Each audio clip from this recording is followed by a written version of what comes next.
देखो सी का उच्चारण अलग अलग होता है, कहीं सी का उच्चारण क होता है, कहीं सी का उच्चारण स होता है।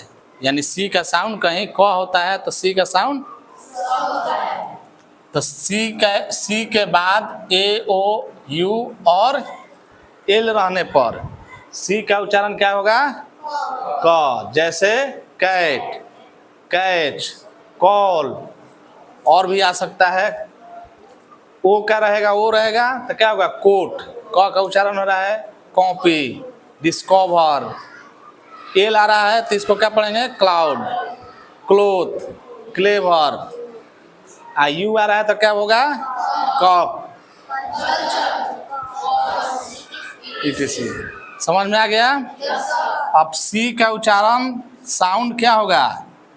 जब सी के बाद क्या आएगा? आई, वाई तथा ई रहने पर सी का उच्चारण स होगा।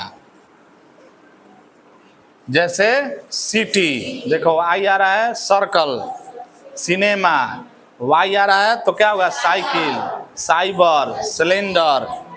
ये क्या है? Cell, centre, celebrate, cement. तो समझ गया क का उच्चारण और स का उच्चारण? चलो थैंक यू।